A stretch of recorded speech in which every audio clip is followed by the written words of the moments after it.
I knew him before he got his nickname. I knew him before he was a story. Adil and me went to high school together, and we both dropped out at around the same time for the same reasons. Both of us got a job with a local businessman. The prospects from this job were considerably better than finishing off our schooling.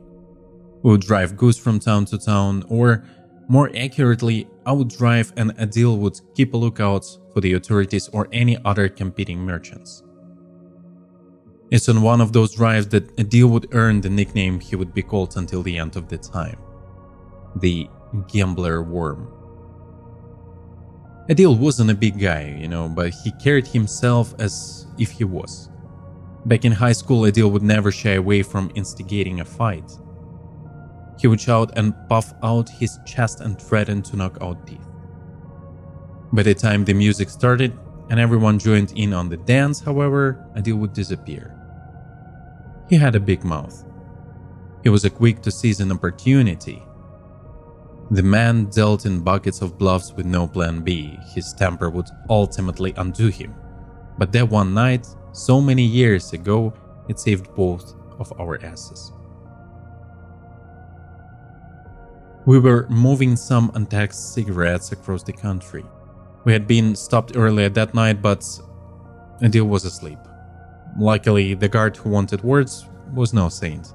After a brief conversation and a couple sleep bills, our unwelcome visitor became uninterested in the contents of the truck.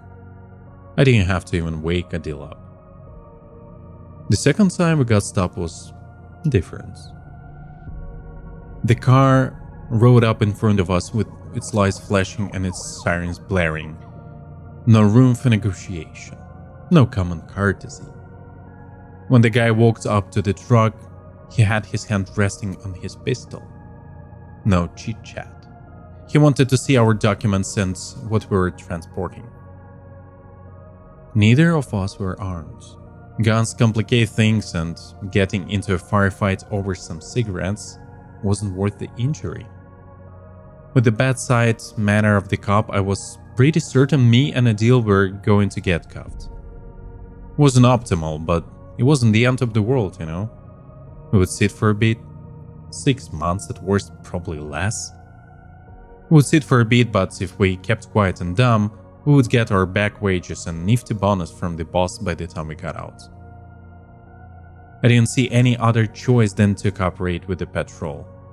Adil, however, was always vigilant for the faintest show of opportunity. When asked for his identification, Adil didn't cooperate. Instead, he got out of the car and walked over to the lone patrolman. By the time Adil was halfway around the truck, the cop had his gun unholstered. This did not bother my colleague a single bit. Ignoring the orders to get back in the vehicle, Adil strolled over to the cop. He spoke gently and in a friendly manner, but chosen words were sharpened by sudden monotone. Adil bid the patrolman a pleasant evening and then criticized him for his demeanor. To simply run up to a stranger and demand documents without pleasantries would be offensive in the city. It could be deadly out here in the steppe. Even though there was a gun pointed at him, Adil put his arm around the patrolman's shoulder and gestured out at the vast swathe of emptiness beyond. In the darkness, there was nothing but a sea of grass. Off in the distance, eaten up by the night, there were suggestions of hills.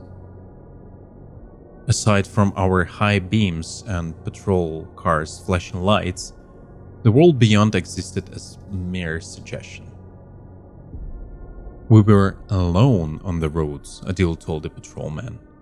Perhaps he could be a good citizen who's used to being treated without respect. Or perhaps he could be someone who would take high offense to the intrusion. Out here in the steppe, in the dark, it could be hard to tell. Watching Adil work at the patrolman was nauseating. I was terrified the hot hat would try to wrestle away at the cop's gun and set us down the short road to prison. But he spoke slowly and deliberately. Instead of attempting to kill the man, Adil extended his hand to him. To my utter shock, the patrolman holstered his gun. The two shook hands. Adil told the patrolman with a smile that he didn't want to have any other interactions with the authorities for the night. As a goodbye, he jingled his cell phone at the cop. "Our guys had a faster response time," Adil said. "We were just two kids with a vague connection to organized crime and a truck full of stolen cigarettes. But Adil had the patrolman believing he was lucky to have walked away alive. We could have long been behind bars or worse, but we weren't." That night, Adil's gamble paid off.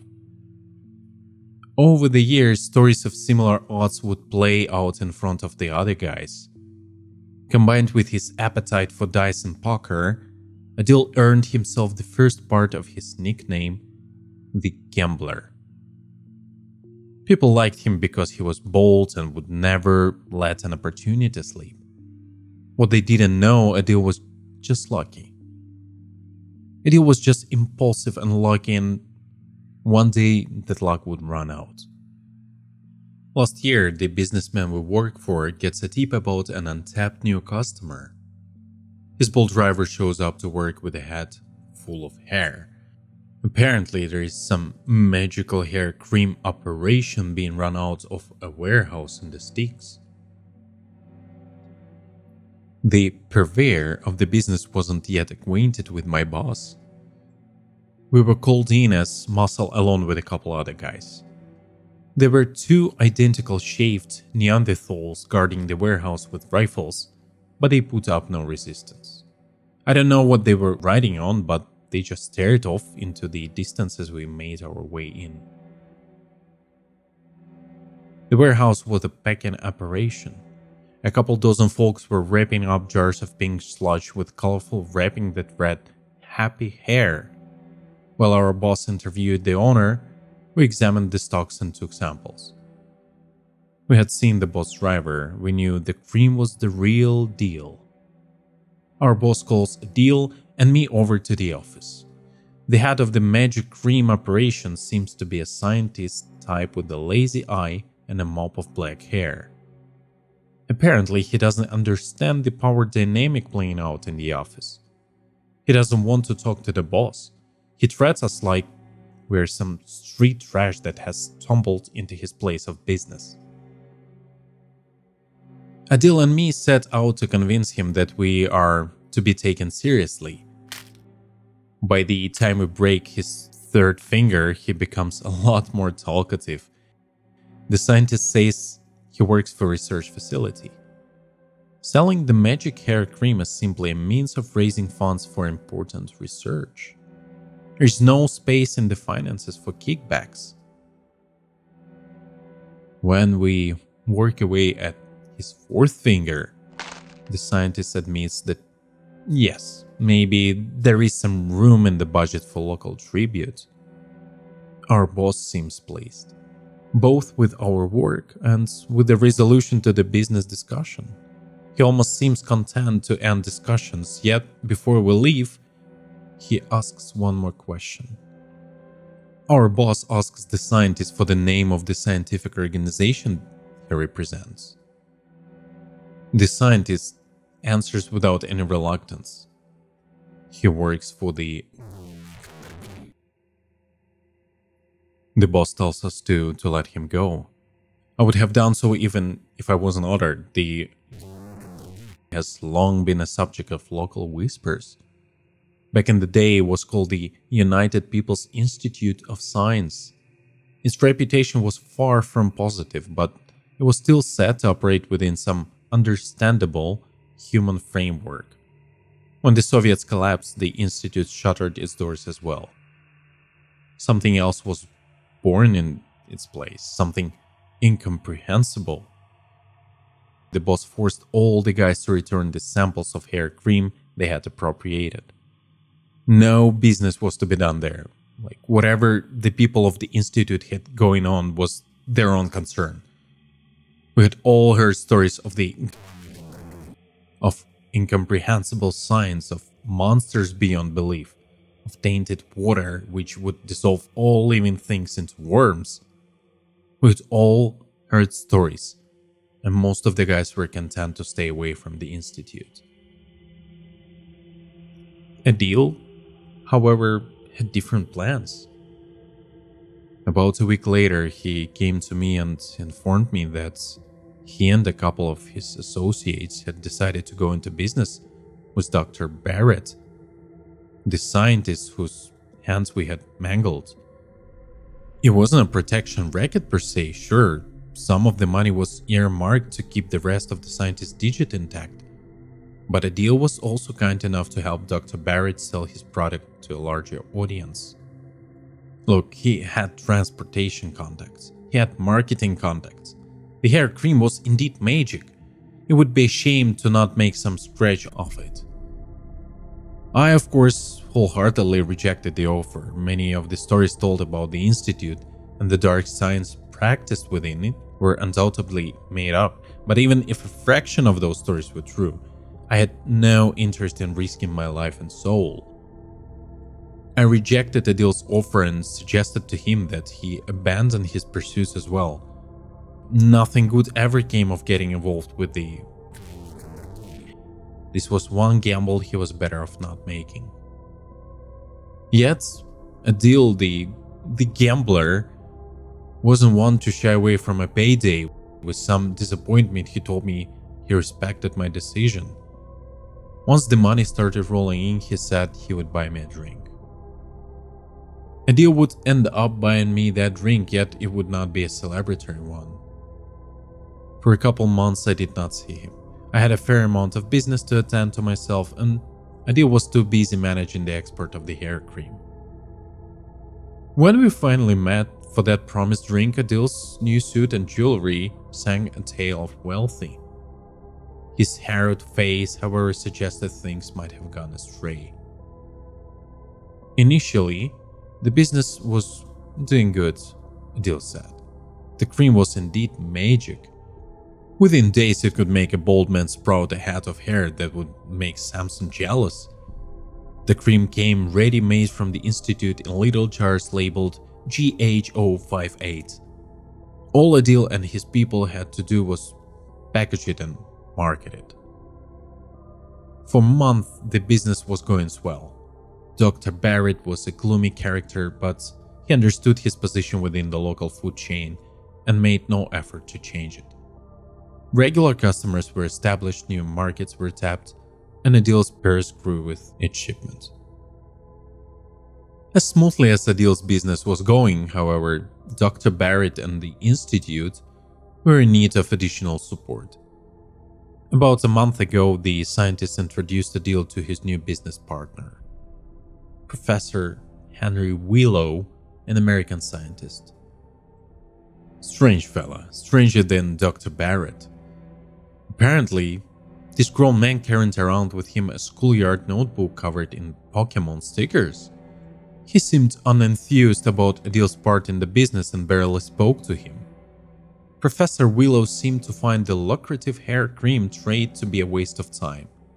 He had other plans for the Institute, and those plans did not include selling cosmetic products.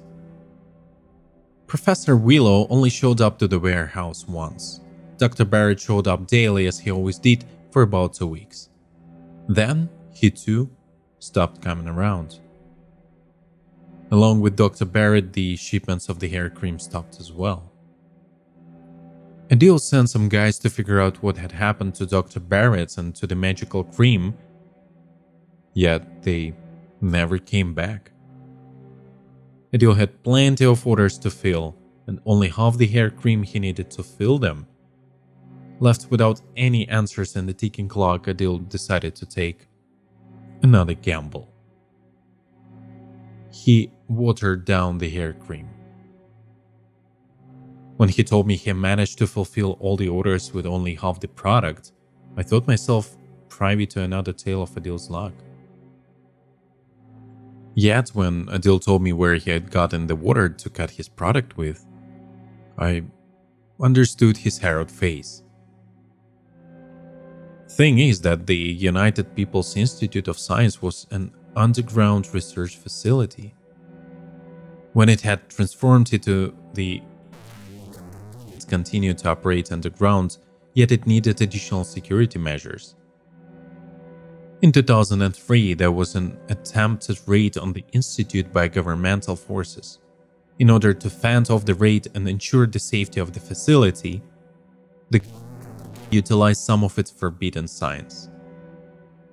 Around the salmon shack that served as the entry into the institute, a moat of foul water was created. This water, rumors said, would turn all that touched it to worms. Adil didn't believe any of the stories about the institute, and he had predators chomping his heels. With the moats being the closest unguarded source of water, he used it. The shipments left the warehouse without incident, but it didn't take long for Adil's phone to be assaulted by furious calls. There was something wrong with the cream. Among the calls Adil had received was one from the local number. Our boss had heard about Adil's new business venture. He wasn't happy, apparently had received a call from a certain Professor Willow, who was not happy either. Our boss wanted to meet Adil and some of the other members of the defunct hair cream operation. He wanted to meet them right by the entrance to the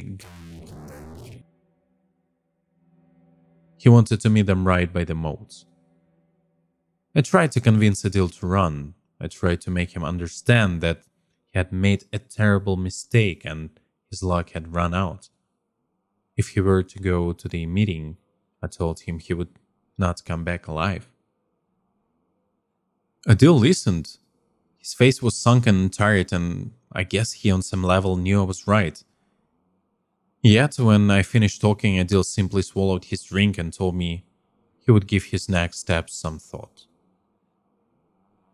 I told him to call me once he came to a decision. He never did. Instead, 2 days later, I received a call from our boss. We were loaded in a car and driven well outside of the city. It was dark, no one in the car dared to speak a word. But I could recognize most of the passengers. Everyone was a part of the initial crew that went to the warehouse back when the hair cream business seemed like a lucrative untapped opportunity. When the car stopped, we were walked through the forest in the companion of tall men wearing riot gear armed with rifles. Even in the darkness caught with nothing but a dozen weak flashlights, I could see the foliage around us growing sickly. When all the dying grass and bushes gave way to a clearing of dead earth, I knew exactly where we were being taken. We were being taken to the... In the center of the clearing sat a salmon shack. Around that salmon shack stretched a round moat of shimmering water. Adil and some of the guys who worked for him were tied up and sitting on the edge of the moat. A tall, bald man in a lab coat, who I presumed to be Professor Willow, stood by and jotted down notes in his Pokemon notebook. As our boss spoke, Adil tried to cut in. The gambler tried to talk his way out of the bad odds as he always did, but Adil's words were quickly quieted with a stern slap. He had warned us not to get involved with the institute, our boss said. He had warned us, and most of us had listened, but not all. Among the tied-up men at the edge of the moat was some guy who claimed to not be a part of the mob. He said he was just a resort owner who came upon some hard financial times. He didn't know what he was doing was forbidden or illegal. He said he had learned his lesson. He begged to be let go. He was the first one to be dropped into the moat. When I heard the gurgling screams from the darkness, I wanted to avert my eyes. The boss, however, insisted that we see what happens when one communes with forces best left alone. He insisted we watch. One by one, Adil's associates were dropped into the moat of rancid water. One by one, they screamed, struggled, and finally went limp. One by one, their bodies dissolved in writhing, pale masses of flesh. Adil went last.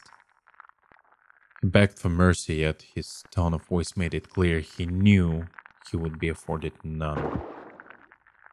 He screamed just like the rest of them. He went limp just like the rest of them. He disappeared just like the rest of them. Adil was a lucky man. But one day his luck just ran out.